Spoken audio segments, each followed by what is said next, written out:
ยุดยั้งอารมณ์ฟุ้งซ่านพุทธังธัมมังสังฆังแววดังกังวานตื่นเถิดเราท่าน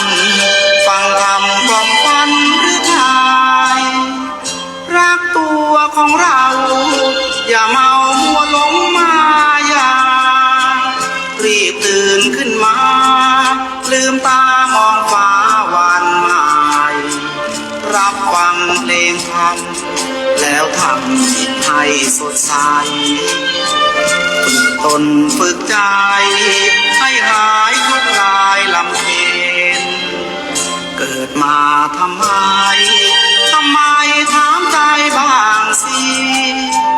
เกิดมาทั้งทีอย่าใช้ชีวิตเริงเล่นศีลธรรมจัญญาเมื่อหน้าว่าไม่จำเป็นบัณฑิตแลเห็นเยียดเย็นยามเช้าเศร้าสูงคิดกันทุกคราเกิดมาไม่ช้าก็ตายโลกยังวุ่นวายมีร้ายเลวหน้าเป็นห่วงแล้วเราเป็นคนยังวุ่นวายไปตามดวงตื่นมายังห่วงมารับฟังความเป็นจริง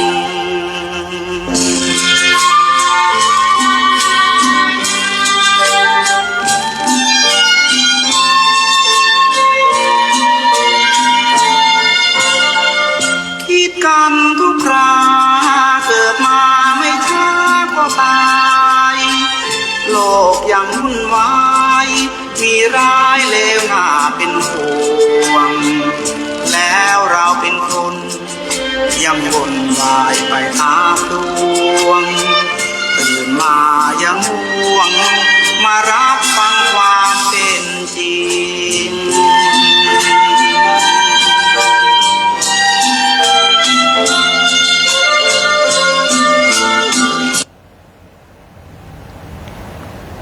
สวัสดีวันจันทร์ให้ทุกชีวันจงสดชื่นแจ่มใสอย่าได้มีทุกโศกและโรคภัยสุขสดใสทั้งกลางวันและกลางคืนสวัสดีวันจันทร์ให้สุขสันต์ทั้งยามนอนยามตื่นความหนาวเย็นเยือนเราเมื่อค่ำคืนขอเป็นผืนผ้านุ่มห่มคลุมใจให้วันนี้จงเป็นวันสุขวันไร้ทุกข์มีแต่สุขและสดใสปรารถนาสิ่งที่ดีอันใดขอจงได้ดังประสงค์ทุกประการ ขอนอบน้อมแด่พระรัตนตรัยขอถวายความเคารพพระมหาเถรานุเถระเจ้าคณะพระสังฆาธิการกู้ตนกู้องค์ขอเจริญสุขเจริญปอนพ่อแม่ศรัทธาท่านสาธุชนพุทธบริษัททั้งหลายที่พอต่างเฟซบุ๊กก็ดีหรือว่าฟังรายการอยู่ต่างบ้านในคลื่น96.00 เมกะเฮิรตซ์วิทยุเพื่อพระพุทธศาสนาและจริยธรรมจังหวัดเชียงใหม่ของคณะสงฆ์จังหวัดเชียงใหม่จังหวัดที่มีพระพุทธศาสนาเป็นศาสนาประจำจังหวัดอยู่ในขณะนี้รายการโอ้จ่าภาษาธรรมกับเมืองล้านนาหรือว่ารายการเสียงธรรมเสียงทองจากวัดผาบ้องได้มาพบกับญาติโยมสาธุชนพุทธบริษัททั้งหลายดังเช่นเคยปะพบอันนี้เราปะพบกันก็ตรงกับวันจันทร์ที่23กรกฎาคม2569ปะพบกันวันนี้ก็จะได้นำสิ่งที่ดีมีประโยชน์นำมาฝากญาติโยมสาธุชนพุทธบริษัททั้งหลายนั้นญาติโยมทั้งหลายที่ฟังรายการมาโดยตลอดหรือว่ากำลังฟังอยู่ก็อยากจะแจ้งให้ทราบว่ารายการนี้สัปดาห์หนึ่งเราจัดกัน3ชั่วโมงคือวันละชั่วโมง3วันคือวันจันทร์วันอังคารและก็วันพุธ วันจันทร์อาการเริ่มตั้งแต่บ่ายโมงจนถึงบ่าย2 โมงส่วนวันพุธนั้นเริ่มตั้งแต่บ่าย3 โมงถึงบ่าย4 โมงส่วน Facebook นั้นอาตมาภาพก็ออกที่ครูต้นชื่อ Facebook อาตมาภาพครูต้นสอเสือจุดชวนเมธีแต่อาตมาภาพกึดเอาไว้ว่าจะเปลี่ยนเป็นวัดผาบ่องนะวัดผาบ่องมังคลารามซึ่งเหตุนี่ว่าเฟซของอาตมาก็มีอยู่แล้วนะมันจะง่ายในการที่ญาติโยมทั้งหลายจะได้เข้ามาพอมากอยแล้วก็ในช่องของวัดผาบ่องนี่มีคนพอนักนะมีทั่วโลกนะมีคนพอนักนั้นก็จะจัดในของวัดผาบ่องในวันต่อไปนะวันนี้ใจช่องเก่าไปก่อนก็แล้วกันเนาะญาติโยมสาธุชนพุทธบริษัททั้งหลายถึงบรรยากาศตอนนี้เอาก็คือเข้าหน้าฝนนะแล้วก็เข้าเดือนกรกฎาคมเราก็จะเริ่มมีบรรยากาศแห่งเทศกาลเข้าพรรษาที่ใกล้เข้ามาอยู่เรื่อยๆในช่วงนี้ก็เป็นช่วงที่ญาติโยมทั้งหลายได้เก็บเกี่ยวบุญกุศลจากการได้ไปตานเตียนตามวัดวารามต่างๆหลายวัดหลายวาเพิ่งก็จัดไปไก่นะนอนแฮมแกมมื้อก็หลายคืนหลายวันเหมารถไปต่างจังหวัดไปภาคใต้ก็มีภาคกลางก็มีภาคอีสานก็มีหลายกลุ่มหลายคณะด้วยกันก็ถือว่าดีซะหน่อยมันเป็นการได้เปลี่ยนบรรยากาศห้องหลังจากที่เราอาจจะก่ายเบื่อหน่ายในสิ่งนั้นสิ่งนี้ก็เหมือนกับเรากินข้าวนั่นแหละกินอาหารซ้ำเก่าซ้ำใหม่ก็เกิดความเบื่อหน่ายก็ต้องมีการเปลี่ยนแปลงห้องการที่เราได้ไปไปไกลไปพอหั่นพอนี่มันก็จะได้มีทัศนคติติใหม่จะได้เปลี่ยนแปลงความกึดของเราบางทีบางครั้งสิ่งที่เรากึดไว้นั้นมันอาจจะถูกต้องแล้วแต่ว่ามันอาจจะถูกต้องหรือว่ามันยังมาถึงขั้นที่ว่าสุดยอดเราอาจไปหันของใหม่ที่ดีกว่าบอกว่าการปรับปรุงทำเลบ้านจองห้องหอของเราการปลูกต้นไม้การก่อสร้างอาคารสถานที่ต่างๆก็จะได้ไปหันตัวอย่างจากที่อื่นๆพ้องแต่ถ้าว่าเคยไปไหนสตี้อยู่กับที่กับต่างนี่เป็นห้องว่ามันมองแคบคิดใกล้นะมันต้องมองกว้างคิดไกลแล้วก็ใฝ่สูงโดยเฉพาะนักพัฒนาทั้งหลายนะนักการเมืองเนาะสมาชิกต่างๆที่เป็นทำงานเป็นตัวแทนของประชาชนก็จะต้องมีการเดินทางไปศึกษาดูงานตามสถานที่ต่างๆแม้แต่ครูบาอาจารย์ตามโรงเรียนต่างๆก็จะมีการศึกษาดูงาน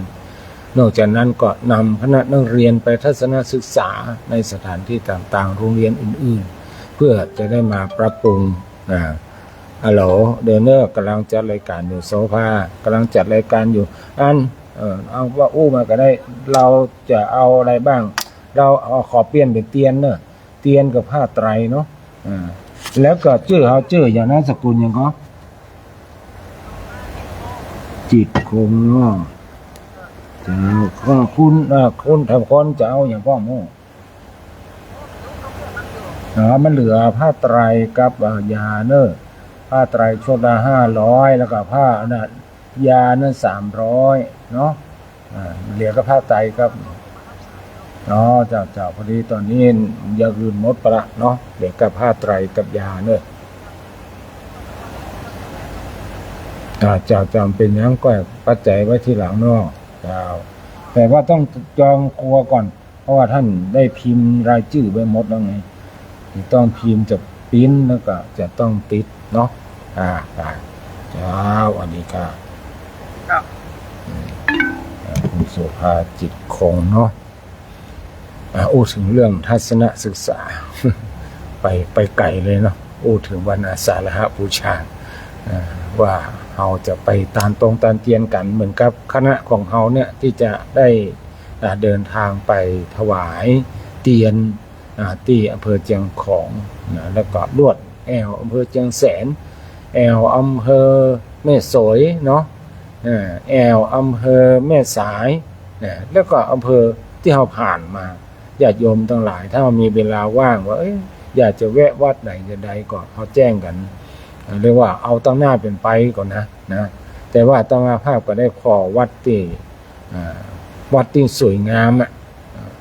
ไว้พ้องแล้วนะไว้พ้องแล้ววัดที่สวยงามนอกจากเขาจะไปถวายเตียนแล้วเขาก็จะมีวัดที่มีความงามของอำเภอนั้นๆเพื่อจะให้ญาติโยมทั้งหลายได้ไปเก็บภาพเนาะไปไหว้ไปสาได้ไปเก็บภาพกันเพราะว่าญาติโยมทั้งหลายก็บางทีเขาก็ชอบถ่ายภาพกันแม้แต่อาตมาภาพเองก็ชอบเหมือนกันถ่ายภาพสวยๆงามๆมันเกิดความประทับใจม่วนใจอันนี้ก็ เราจะได้เดินทางร่วมกันในวันที่19กับ3ที่จะถึงนี้ตอนนี้ก็อย่างที่ได้กับคุณโสภาไปตะกี้นี้ว่า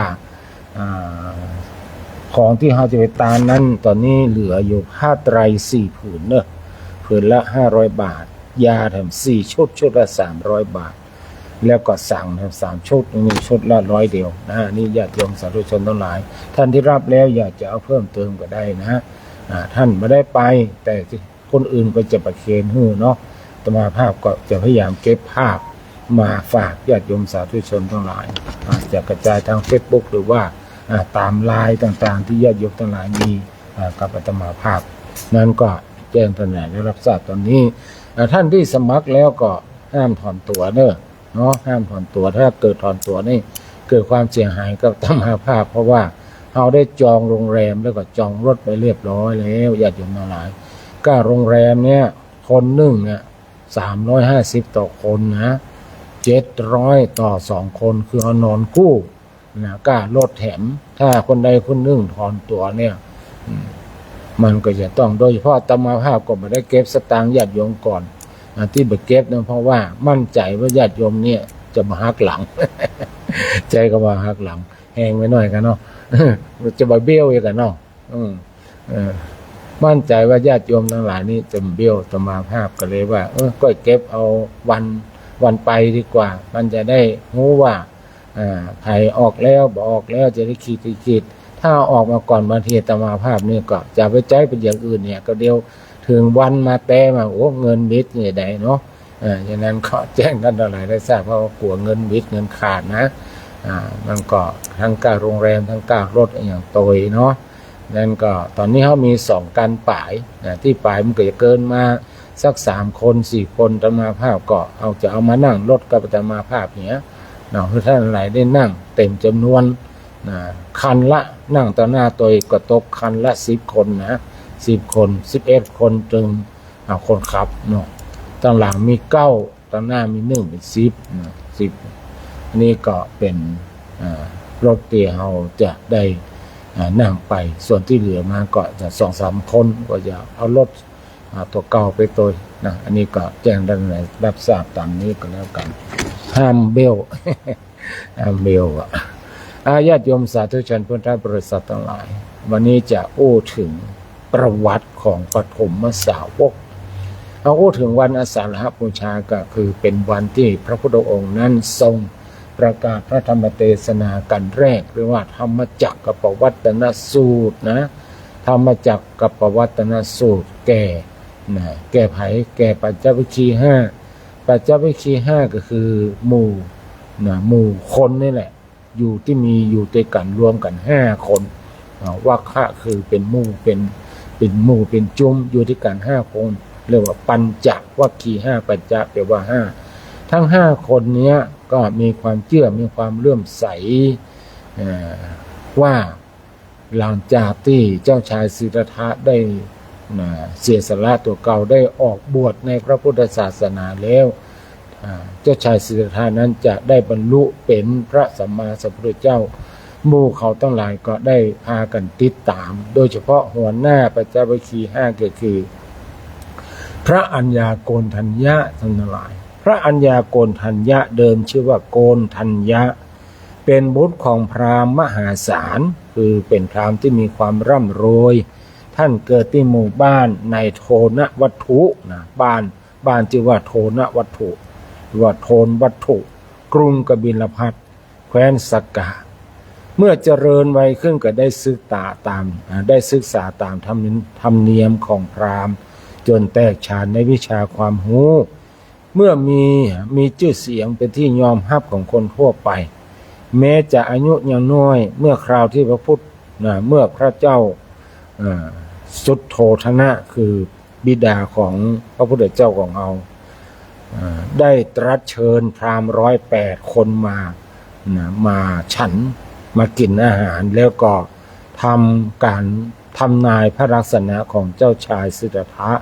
ตอนที่ประสูติใหม่ๆพราหมณ์โกณฑัญญะก็ยังเป็นหนุ่มอยู่ซึ่งนอกจากได้รับเชิญไปงานนี้แล้ว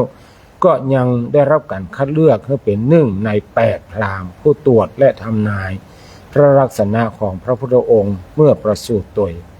พราหมณ์7 คนต่างทำนายพระมหาบุรุษออกเป็น2 ต่างคือ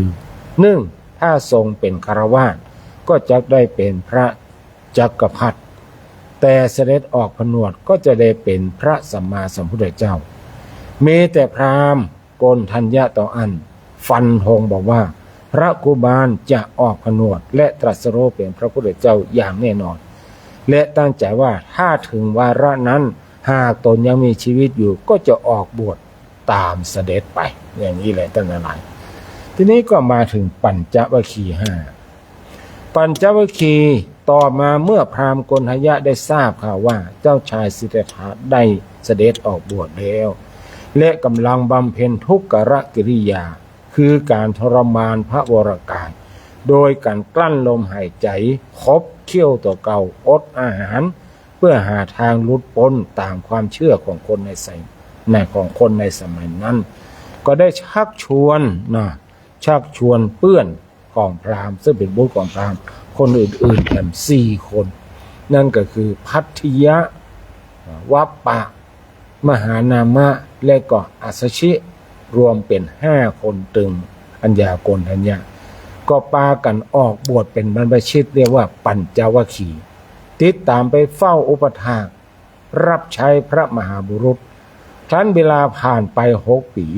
เจ้าชายสิทธัตถะซึ่งได้อดอาหารจนพ่ายผอมและหิวจนสลบไปเมื่อฟื้นขึ้นมาจึงได้ทรงพิจารณาเห็นว่าทรมานร่างกายอย่างที่ทำอยู่เนี้ยน่าจะบัดใจต่างไปสู่การตรัสรู้เป็นพระสัมมาสัมพุทธเจ้าอย่างแน่แท้จึงได้ตัดสินพระทัยเลิกทำทุกขกิริยากลับมาเสวยพระกยาหารดังเดิมเพื่อบำรุงร่างกายเพื่อมีกำลังในการบำเพ็ญเพียรใหม่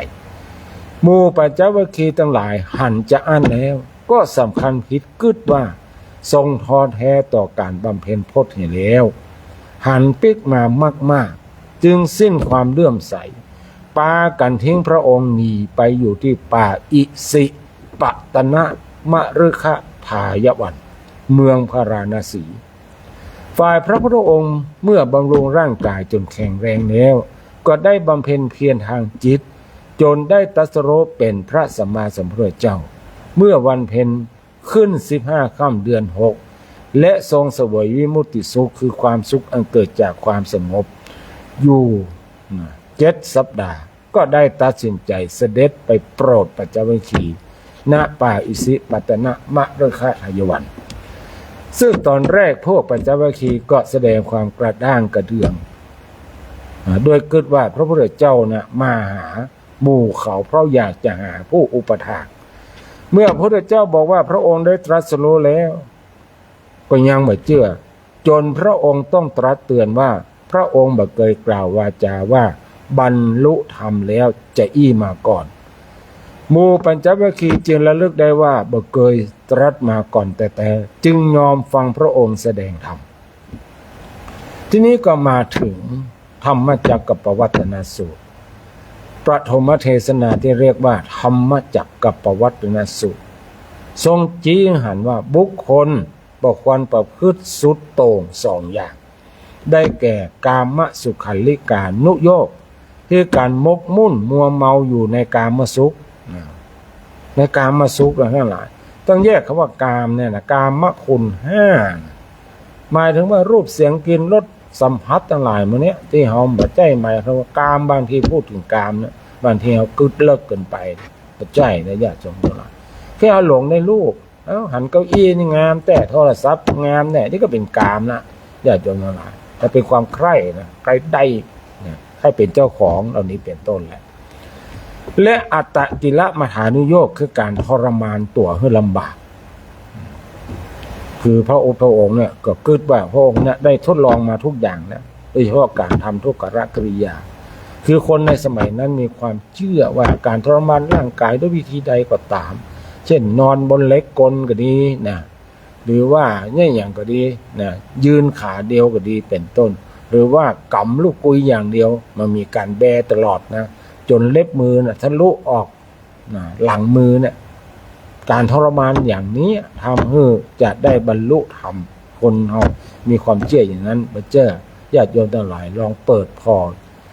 YouTube ก็ได้พอที่ Google ก็ได้ว่าคนในอินเดียนะที่เปิ้นมีความเชื่อเรื่องการทรมานร่างกายนะเปิ้นเนี่ยอย่างพ้อง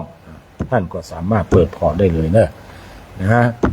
พระองค์ทรงเตือนว่าการควรประพฤติสุดโต่งได้แก่กามสุขันลิกานุโยคคือการมกมุ่นมัวเมาอยู่ในกามสุขนะคือหลงมัวเมาเกินไป2อัตตกิลมัฏฐานุโยคคือการทรมานตัวให้ลำบากแต่ให้เดินตามสายกลางเรียกว่ามัชฌิมปฏิปทานั่นเอง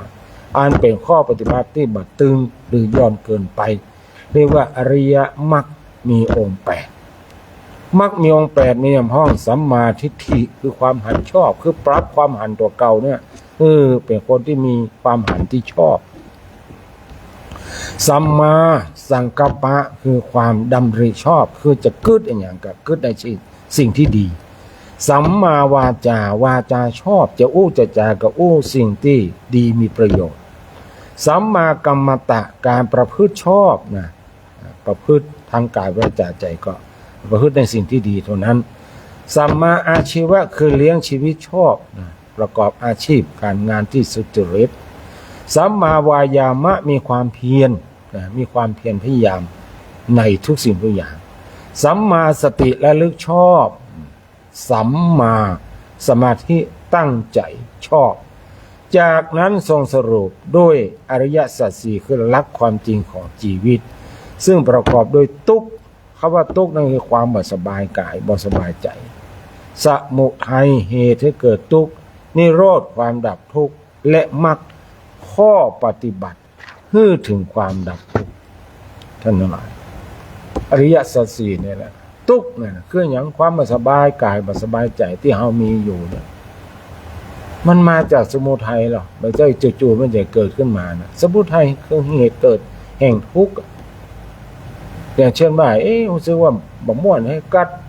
บ่ม่วนก็แสดงว่าสมุทัยของเราที่เราอาจกินนักลงไปเนาะ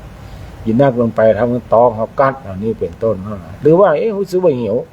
สมุทัยก็คือเราไม่ยอมกินข้าวกินน้ำเราก็เลยหิวนี่อย่างร่างกายเราสู้ผอมก็เพราะว่าเราไม่กินข้าวกินน้ำกินอาหารตามเวลา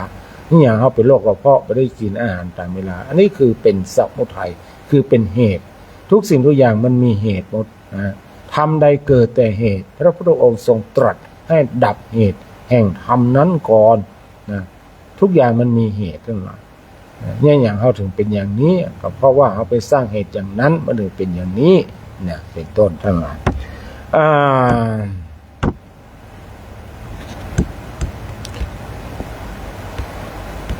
ในละพระพุทธองค์ทรงทราบว่าหลังจากที่ได้ทรงแสดงพระธรรมเทศนาจบเรียบร้อยแล้วอัญญาโกณฑัญญะได้ดวงตาหันธรรมนั่นแหละคือหูแจ้งหันจริงในอริยสัจสี่จึงทรงเปล่งอุทานออกมาว่าพระพุทธองค์นะทรงเปล่งอุทานว่าอัญญาสิวะตะโพโกณฑัญโยแปลว่าโกณฑัญญะได้หูแล้วหนอโกณฑัญญะได้หูแล้วหนอดังนั้นท่านอัญญาโกณฑัญญะจึงได้ชื่อว่าพระอัญญาโกณฑัญญะจากนั้นท่านได้ทูลขอบวชเป็นพระภิกษุในพระพุทธศาสนาซึ่งพระพุทธเจ้าก็รับสั่งว่าเธอจงเป็นภิกษุมาเถิด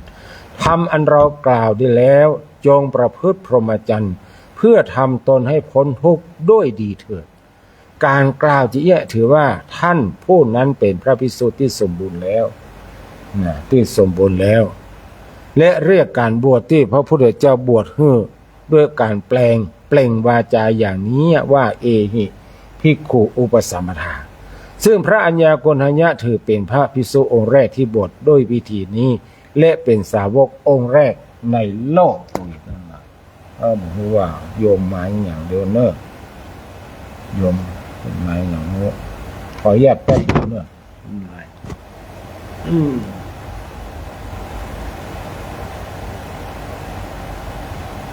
อันนี้ครับอ๋อมาโซ่เขาอ๋อมาเยอะแล้วผมเข้าของเขา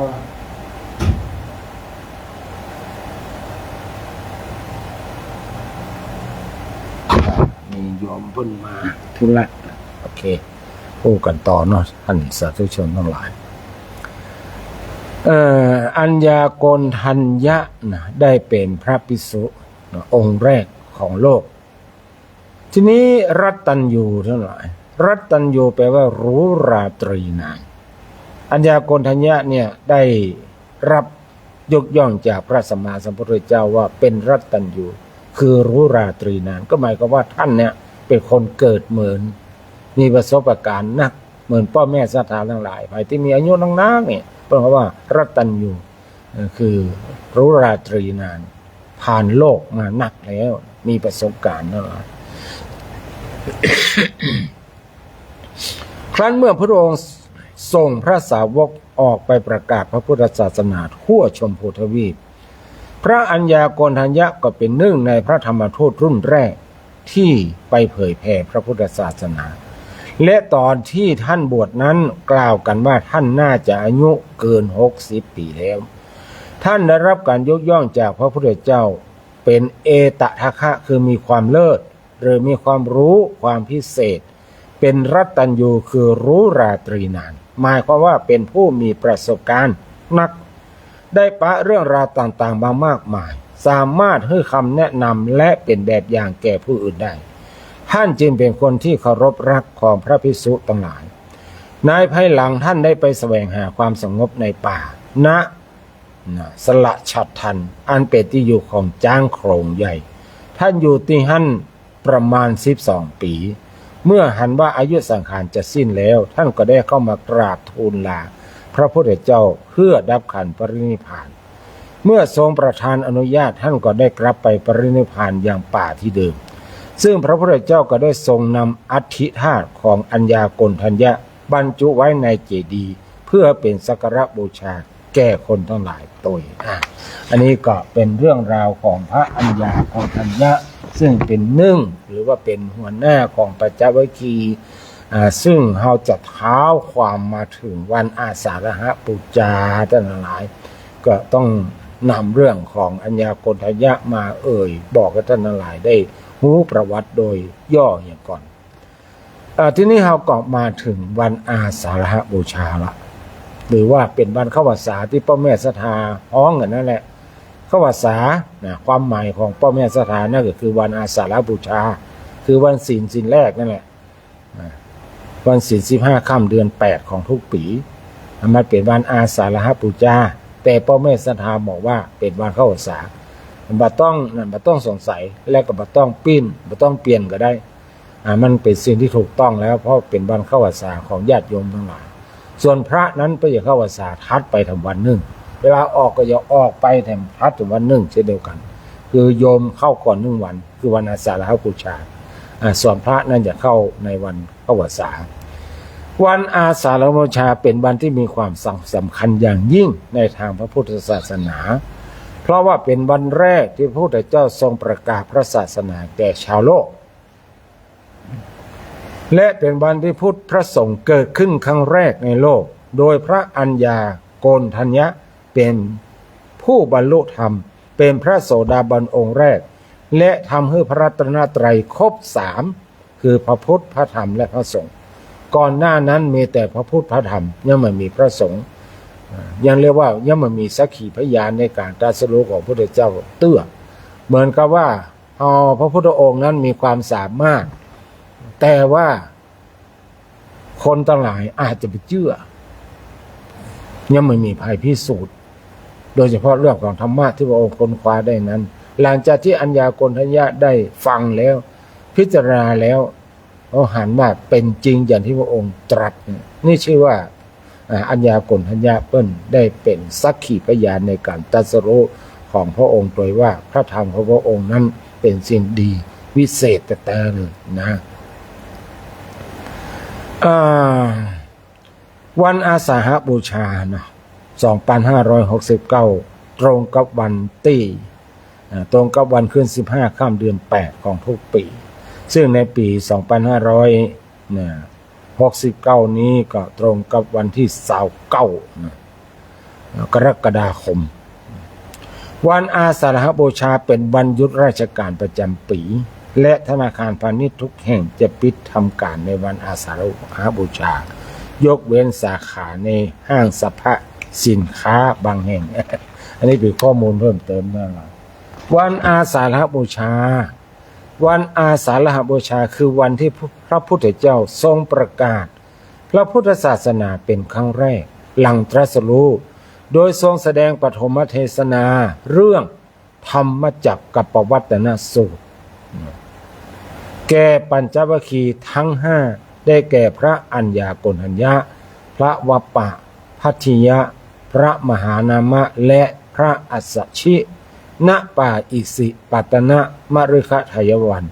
เมืองพาราณสีแคว้นมคธในการเทศนาครั้งนั้นพระอัญญาโกณฑัญญะได้ดวงตาเห็นธรรมและขออุปสมบทเป็นพระภิกษุรูปแรกในพระพุทธศาสนาซึ่งพระพุทธเจ้าก็ทรงประทานอุปสมบทโดยเอหิภิกขุอุปสัมปทาทำให้วันนี้ถือเป็นครั้งแรกที่พระรัตนตรัยครบองค์คือพระพุทธพระธรรมและก็พระสงฆ์ต่อมาปัญจวัคคีย์ทั้ง4รูปก็ได้บรรลุธรรมและอุปสมบทโดยตามลำดับจึงนับว่าเป็นจุดเริ่มต้นของพระพุทธศาสนาอย่างสมบูรณ์โดยเหตุการณ์สำคัญนี้เกิดขึ้นก่อนพุทธศักราช45 ปีปฐมเทศนาของพระพุทธเจ้าประกอบด้วยเนื้อหาหลักธรรม4ประการที่เรียกว่าอริยสัจ4มี4ประการด้วยกัน1คือทุกข์คือสภาพที่ทนได้ยากสภาพที่บ่เป็นสุข2สมุทัยหรือว่าสมุทัยคือเหตุแห่งทุกข์3นิโรธคือการดับทุกข์4มรรคคือหนทางไปสู่การดับทุกข์หลักธรรมของอริยสัจ4ประการนี้เป็นหัวใจของพระพุทธศาสนาชี้ให้เห็นถึงความจริงของชีวิตและหนทางแห่งความหลุดพ้นจากทุกข์ซึ่งเป็นหลักธรรมแสดงถึงทางสายกลางที่เป็นหนทางดับทุกข์ได้อย่างสิ้นเชิงความหมายของอาสาฬหบูชาทั้งหลายคำว่าอาสาฬหบูชามาจากภาษาบาลีประกอบด้วยคำว่าอาสาฬหะอาสาฬหะอาสาฬหะหรือว่าอาสาฬหบูชาก็ได้แปลว่าเดือน8นะอาสาฬหะนี่แปลว่าเดือน8และคำว่าบูชาก็แปลว่าการบูชาดังนั้นวันอาสาฬหบูชาจึงหมายถึงการบูชาในวันเพ็ญเดือน8โดยสรุปวันอาสาฬหบูชาหมายถึงการบูชาในวันเพ็ญเดือน8ด้วยการบูชาเพื่อระลึกถึงเหตุการณ์สำคัญในวันเพ็ญเดือน8ที่สำคัญคือ1เป็นวันที่พระพุทธเจ้าทรงแสดงประถมเทศนาคือเทศนากันแรก2เป็นวันที่พระพุทธเจ้าเริ่มประกาศพระศาสนา3เป็นวันที่เกิดอริยสงฆ์ครั้งแรกคือการที่ท่านอัญญาหูแจ้งหันธรรมเป็นพระโสดาบันจัดเป็นอริยบุคคลท่านแรกในอริยสงฆ์ต่อไปเป็นวันที่เกิดของพระภิกษุรูปแรกในพระพุทธศาสนาคือการที่ท่านอัญญาโกณฑัญญะขอบรรพชาได้บวชเป็นพระภิกษุหลังจากฟังปฐมเทศนาและบรรลุธรรมแล้วสุดท้ายเป็นวันที่พระพุทธองค์ทรงได้ปฐมสาวก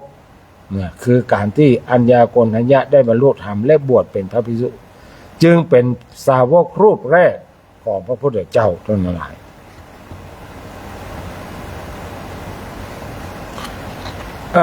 เมื่อเปรียบกับวันสำคัญอื่นๆในทางพระพุทธศาสนาบางทีวันอาสาฬหบูชานี่ห้องกันว่าวันพระสงฆ์ คือวันเริ่มเกิดมีพระสงฆ์ในพระศาสนา ความสำคัญของวันอาสาฬหบูชาวันสำคัญเป็นวันที่มีความสำคัญอย่างยิ่งในทางพระพุทธศาสนาเพราะเป็นวันแรกที่พระพุทธเจ้าทรงประกาศพระศาสนาแก่ชาวโลกเป็นวันที่พระสงฆ์เกิดขึ้นครั้งแรกในโลกและเป็นวันที่พระรัตนตรัยครบถึง3 องค์ทำให้ชาวพุทธทั่วโลกต่างให้ความสำคัญกับวันอาสาฬบูชาและถือปฏิบัติกิจทางศาสนาต่างๆในวันอาสาฬบูชากิจกรรมที่ทำในวันอาสาฬหบูชาที่เราเคยปฏิบัติมาโดยเฉพาะชาวพุทธในประเทศไทยและทั่วโลกนิยมทำบุญในวันอาสาฬหบูชาดังต่อไปนี้ 1. ตอนเช้าตักบาตร 2. เวียนเทียนในตอนเย็น 3. ฟังธรรมก็แล้วแต่หลายที่หลายตามอย่างบ้านเฮาเนี่ยก็จะฟังธรรมตอนเช้าตอนบ่ายโดยเฉพาะตอนบ่ายนะตอนเช้าเราจะมาไหว้พระรับศีลฟังพระสวดแล้วก็ถวายภัตตาหารเนาะส่วนเทศนั้นเราจะเป็นรอบบ่ายคนเฒ่าคนแก่จะปีกมาวัดวาแห่งครั้งหนึ่งบางทีบางบ้านก็เทศทำเมืองบางบ้านก็เทศธรรมบรรยายในส่วนของวัดผาบ้องดับไพหรือว่าใกล้ๆเนี่ยซึ่งเรามีศรัทธาหลายศรัทธาบนักก็อย่างที่ได้กล่าวไว้ก็บางศีลก็7-80เนาะ7-80 คนญาติโยมก็บอกว่าอันที่บ่เคยฟังก็บอกว่าโอ้วัดท่านนี่ศรัทธานักถึง7-80คือมันเป็นอีญาติโยมมาหมายคือบางศีลก็มี7 คนบางศีลก็มี8 คนบางศีลก็มี9 คนบางศีลก็มี10 คนเนี่ย7-80นี่นะมันเป็นอีนั้นก็ญาติโยมสาธุชนท่านใดบ่ฮู้ว่าจะไปวัดไหนดีเนี่ยทรัพย์เนาะเข้าภาษาเนี่ยบ่ฮู้ว่าจะไปวัดไหนดีโดยเฉพาะท่านที่บ่ได้ยึดว่าอยู่วัดใดวัดหนึ่งมาประจำวัดใดวัดหนึ่งนี่นะก็เจริญพรเรียนเชิญเนาะมาวัดผาบองได้เฮามีพิธีเฉพาะตอนเช้า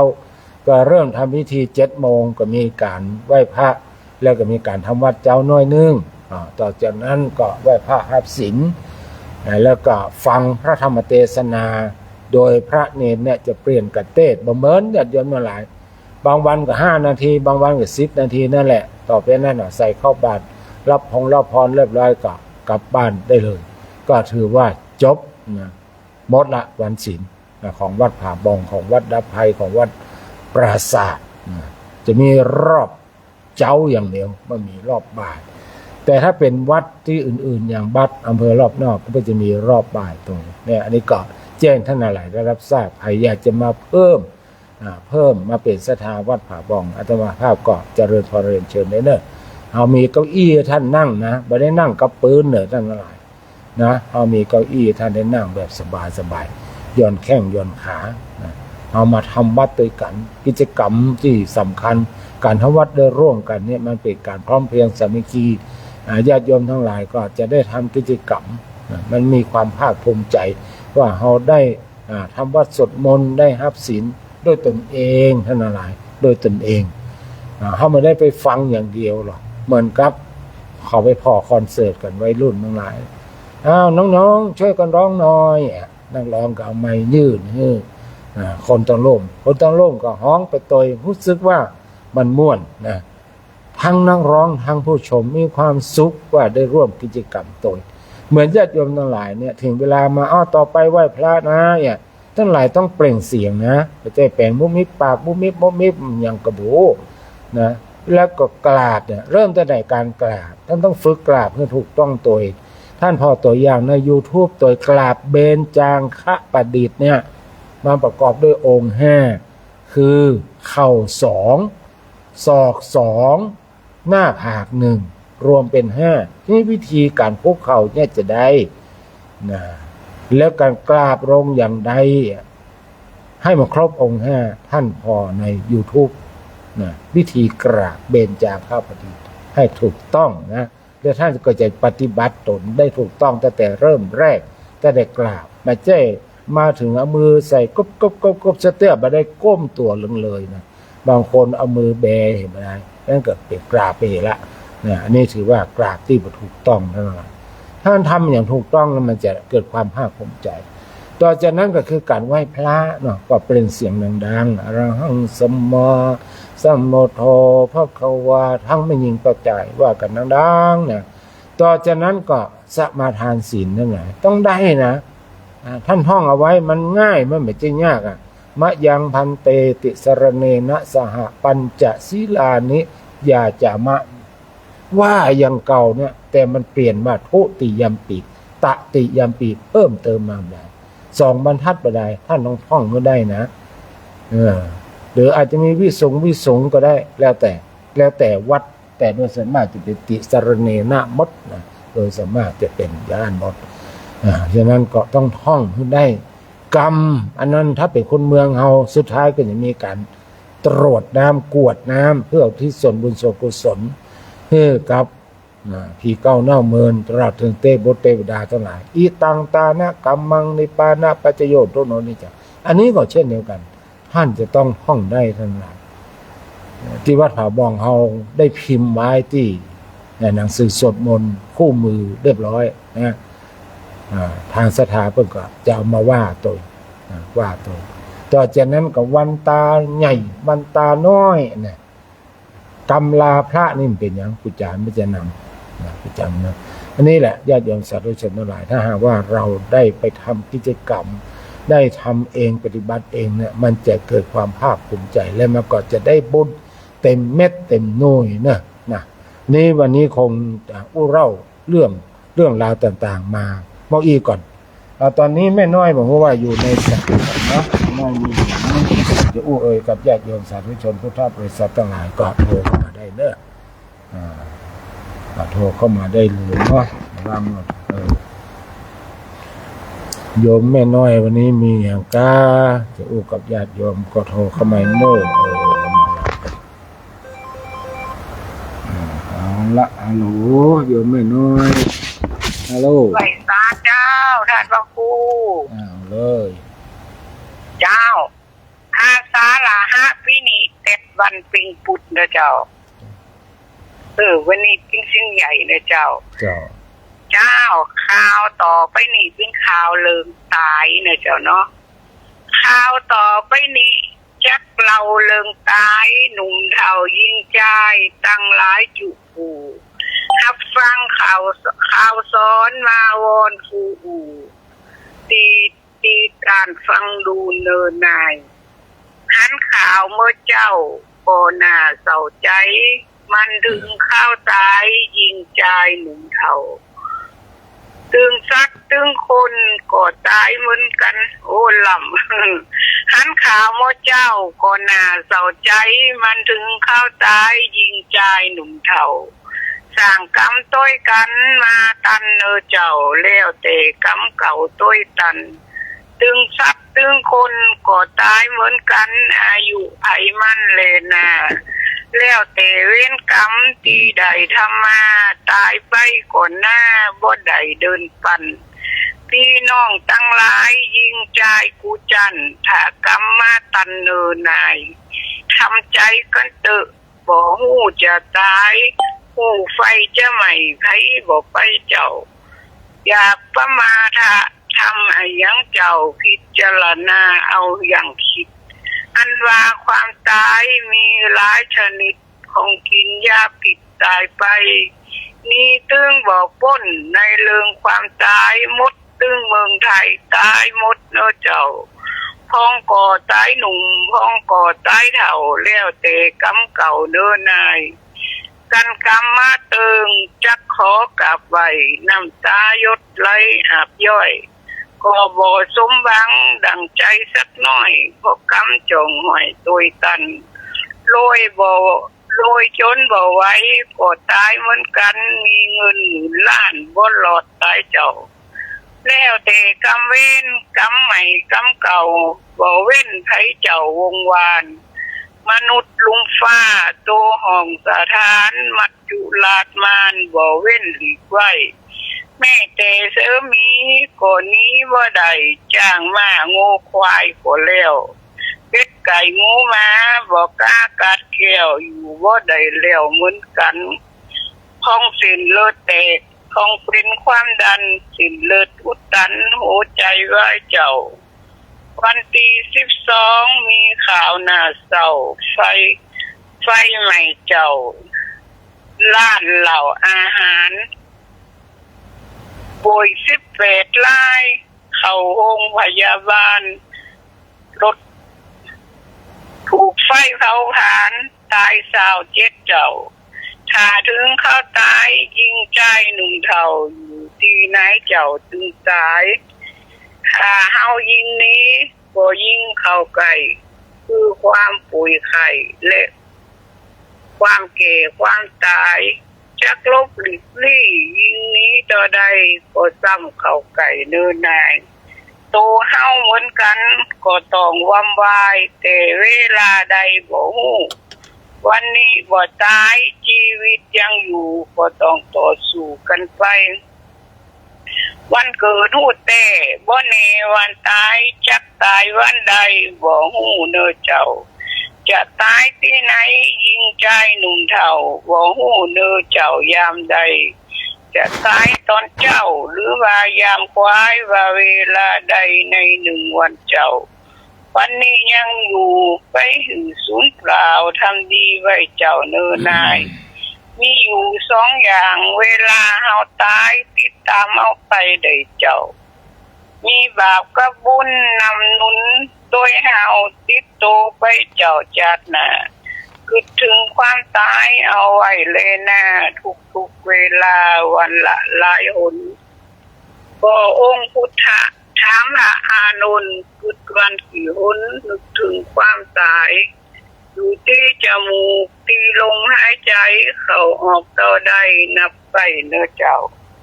โดยอนุรักษ์ข้าวหำแบบเก่ารักษาไว้เจ้าเลยนะ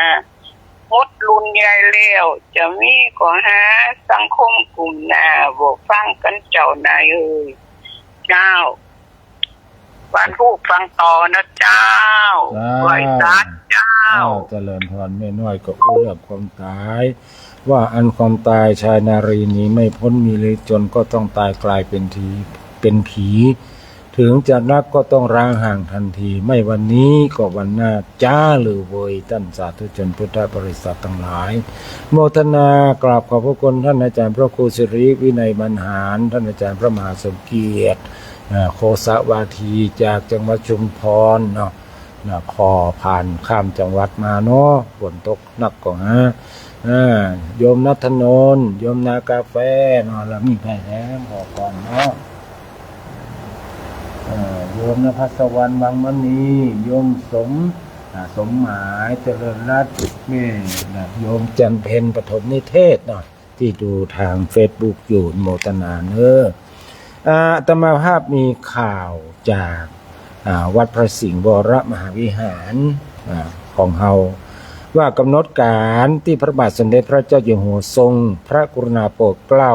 พระราชทานน้ำสงฆ์และผ้าไตรเพื่ออัญเชิญสงฆ์พระมหาธาตุเจดีย์วัดพระสิงห์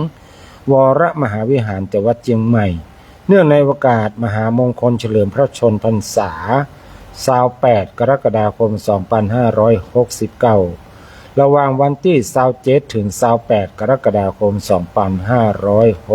2569วันจันทร์ที่27กรกฎาคม2569อัญเชิญน้ำสงฆ์และผ้าไตรพระราชทานเวลา 10:50 นาทีขึ้นเต้าตังสีด้านหน้าพระวิหารไหลคำเวลา 14 นาฬิกาตั้งริ้วขบวนอัญเชิญน้ำสงฆ์และผ้าไตรพระราชทานจากลานพระราชานุสาวรีย์3กษัตริย์ผ่านถนนพระปกเกล้าถนนราชดำเนินมายังวัดพระสิงห์วรมหาวิหารเวลา 14:30 นาทีอัญเชิญน้ำสงฆ์ผ้าไตรพระราชทานและหมายรับสั่งตั้งเบื้องหน้าพระบรมฉายาลักษณ์มุกหน้าพระอุโบสถ2 สงฆ์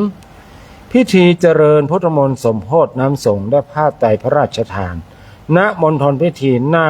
พระวิหารลายคำเวลา 15 นาฬิกา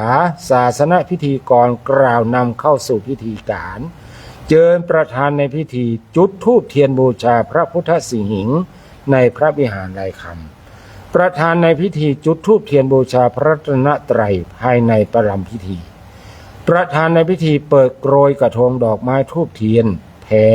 ถวายราชสักการะเบื้องหน้าพระบรมฉายาลักษณ์พระบาทสมเด็จพระเจ้าอยู่หัวมัคคณายกอาราธนาศีลประธานสงฆ์เฮือศีลมัคคณายกอาราธนาพระปริตรพระสงฆ์เจริญพระพุทธมนต์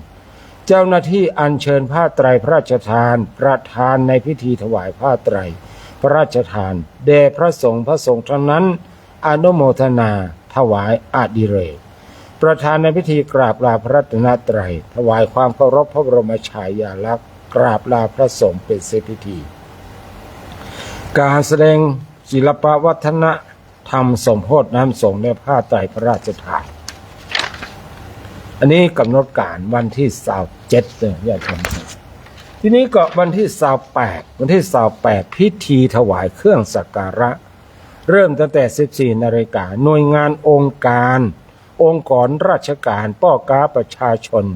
ถวายพานพุ่มราชสักการะเบื้องหน้าพระบรมฉายาลักษณ์ตามลำดับประธานในพิธีกล่าวคำถวายพระพรชัยมงคลพิธีส่งน้ำส่งพระราชทานพระมหาเจดีย์วัดพระสิงห์ณมณฑลพิธีหน้าพระวิหารไร่คำเวลา 15 นาฬิกาศาสนพิธีกล่าวนำเข้าสู่พิธีการเชิญประธานในพิธีจุดธูปเทียนบูชาพระพุทธสิหิงค์ในวิหารไร่คำประธานในพิธีจุดธูปเทียนบูชาพระรัตนตรัยในประรำพิธีประธานในพิธีเปิดโกรยกระทงดอกไม้ธูปเทียนแพถวายราชสักการะเบื้องหน้าพระบรมฉายาลักษณ์พระบาทสมเด็จพระเจ้าอยู่หัวมัคคณายกอาราธนาศีลประธานสงฆ์เฮือศีลอ่านหมายรับสั่งเจ้าหน้าที่อัญเชิญน้ำส่งพระราชทานเบื้องหน้าพระบรมฉายาลักษณ์พระบาทสมเด็จพระเจ้าอยู่หัวประธานในพิธีติดตามไปยังจุดส่งน้ำพระมหาธาตุประธานในพิธีจุดธูปเทียนบูชาพระมหาธาตุเชิญน้ำสงฆ์บรรจุในหงเงินประธานในพิธีส่งน้ำพระมหาธาตุพระสงฆ์เจริญ ชัยมงคลคาถาประโคมกองชุมย่ำระฆังถวายเป็นพุทธบูชาเจ้าหน้าที่อัญเชิญผ้าไตรพระราชทานประธานในพิธีถวายพระไตรพระราชทานแด่พระสงฆ์ทั้งนั้นอนุโมทนา ถวายถวายอดิเรกประธานในพิธีกราบพระรัตนตรัยกราบลาพระสงฆ์เป็นเสร็จพิธีฟ้อนเล็บถวายเป็นพุทธบูชาอันนี้ก็เป็นกำหนดการดีกากำหนดการพระราชสมเด็จพระเจ้าอยู่หัวทรงกรุณาโปรดเกล้าพระราชทานน้ำสงฆ์พระและผ้าไตรเพื่ออัญเชิญส่งพระมหาธาตุเจดีย์วัดพระสิงห์ซึ่งเป็นเจดีย์ประจำวันเกิดของพระเจ้าอยู่หัวของเขาเนาะนั่นก็แจ้งท่านหลายได้รับทราบว่าวันที่27ก็28นะ27 โดยเฉพาะธรรมภาพนี้ได้รับนิมนต์วันที่27เวลา15 นาฬิกาแล้วก็จะได้ไปเจริญพระพุทธมนต์ที่ประรำพิธีที่ใกล้เจดีย์ในวัดพระสิงห์วรมหาวิหารนั้นก็เจริญพรเรียนเชิญบอกกล่าวบอกกันไปโดยว่าวันที่27 ถ้าท่านมาวันที่27ท่านก็จะรู้เรื่องของวันที่28โดยอัตโนมัตินะนั้นวันที่27ก็มาปะกันที่วัดพระสิงห์เนอะญาติโยมสาธุชนพุทธบริษัททั้งหลาย ท่านที่จะร่วมเดินทางไปถวายเตียนกับอาตมาภาพก็ทั้งหลายได้เตรียมตั๋วกันเนาะเรื่องอาหารการกินนั้นใครจะเตรียมติดไปก็ได้หรือว่าบ่เตรียมก็ได้เอาจะไปแวะร้านอาหารกินสั่งกินของไผของมันจ่ายของไผของมันอย่างนี้ก็ได้ทั้งหลายสะดวกดีท่านชอบอยากจะกินอะไรอย่างก็สั่งกินได้คนเดียวพระก็จะสั่งคนเดียวนะจ่ายคนเดียวเหมือนกันนอกจากญาติโยมอยากจะจ่ายอยากจะเห็นเจ้าศรัทธานั่นก็ว่ากันไปนะนี่ก็ง่ายดีหรือว่าบางคนบางท่านอาจจะเตรียมอาหารไปหรือว่าเราจะไปแวะซื้อกันแต่มันก็จะลำบากในการที่ว่าเราก็จะต้อง ถ้าแวะร้านอาหารก็บ่ต้องไปเดือดร้อนไผเนาะหรือว่าเขาจะแวะวัดมันก็จะต้องเตรียมภาชนะอย่างไปตยอันนี้ก็แล้วแต่สะดวกก็แล้วกันเนาะญาติโยมจะเตรียมอาหารไปเองหรือว่าเราจะเอาร้านอาหารลงร้านอาหารเป็นชุดลงพร้อมๆกันก็ได้ไปกินสู้กันในร้านอาหารก็ได้เรื่องอาหารการกินก็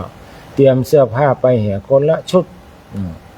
2 ชุดนึ่งไปชุดแล้วเตรียมไปเปลี่ยนชุดเพราะว่าเอาไปแค่2 วันนะต่อไปนักมันเติกเกี่ยวไม่ได้นะมันเติกเกี่ยวไม่ได้เราจะไปนอนโรงแรมกันเนาะนอนโรงแรมกันออกวัดประมาณ8 โมงเมื่อมาก่อนหน้านั้นก็ได้หรือว่า8 โมงท่านหลายมาจุกันที่วัดผาบอง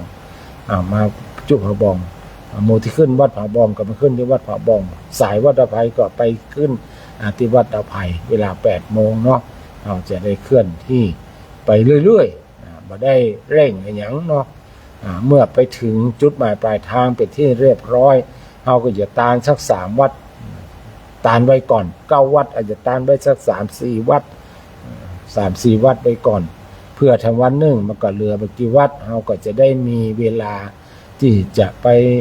แอวตามวัดที่มีความสวยงามไปบันทึกภาพกันแล้วก็ไปจับจ่ายที่ตลาดแม่สายต่อจากนั้นก็แวะมาตามวัดที่มีความสวยงามต่างๆแล้วแต่ญาติโยมจะปากันแวะที่ไหนห้องเขาก็อู้กันเอาอนาคตว่าเนาะเขาก็ปรึกษากันตามหน้าว่าวัดนี้แวะดีบ่แวะดีเอาหมู่มากว่าหมู่ว่าแวะก็แวะกันมาเรื่อยๆเพราะว่าเฮาปอจะมีเวลาอยู่แต่ว่าเฮาไปวันเดียวไปปิกนี่ก็คงจะมันจะโชลหุกอย่างนั้นก็แจ้งท่านทั้งหลายได้รับทราบตามนี้ไปแล้วกันก็บ่ได้ลืมด้านแปรงฟันเนาะแปรงฟันเนี่ยต้องเอาไปตยถ้ามีหลายอันก็ใส่ไว้เลยว่าเฮาจะเอากระเป๋าแก่นได้ไปนะใส่ไว้เลยกันลืมบางทีนี่ถ้าแปรงฟันลืม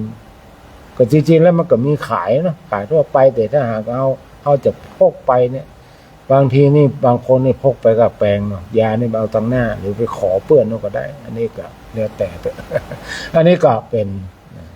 บ่มีเยอะนะก็ประสบการณ์ทุกสิ่งทุกอย่างท่านหลายก็เดินทางมาบ่อยกันแล้วเนาะวันนี้เวลาหมดเวลาก็ขอนำรายการอู้จากภาษาธรรมกำเมืองล้านนาจากพ่อแม่ศรัทธาทั้งหลายไปก่อนแล้วก็ปากันใหม่พรุ่งนี้เด้อเวลาเดิมบ่ายโมงถึงบ่าย 2 โมงวันนี้ขอความสุขสวัสดีจงมีแก่ท่านผู้ชมผู้ฟังทุกท่านเจริญพร